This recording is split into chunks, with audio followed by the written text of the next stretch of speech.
Destroy. So back to your question about best practices for getting the settings right so that there's little or no compression.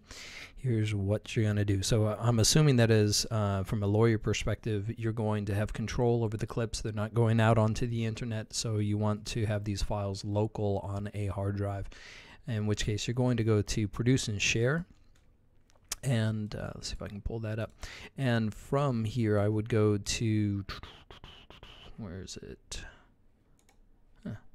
Why isn't it showing up as advanced? How do you know? There it is, custom production settings. My apologies. Custom production settings. Go to AVI.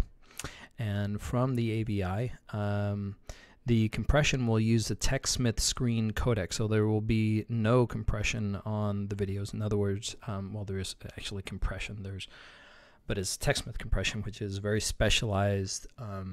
It's not at all like MP4. So MP4 is going to do this funny sort of compression that is kind of like what you get in the Hollywood movies, where it makes the file size a little bit smaller in order to kind of balance quality and file size. AVI, we use our own compression, which has a very high, it's called lossless, means you do not lose any quality on the compression of that file.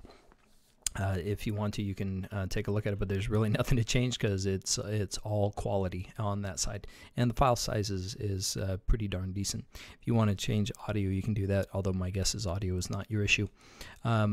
Keep your size, your custom size, the same as your project settings, once again, and you're not going to need any HTML.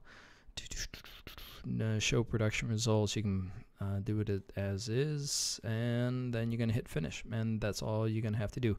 You can even preview it if you want to take a look at it, and that should basically do it. There is, I think we have this one other tool in here. Let me Studio Tools.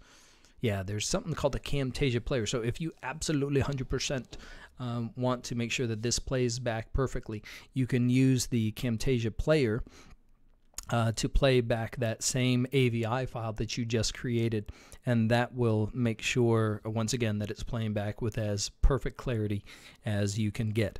Now, the issue here is Camtasia is built for recording screen content, so getting like text ever so perfect.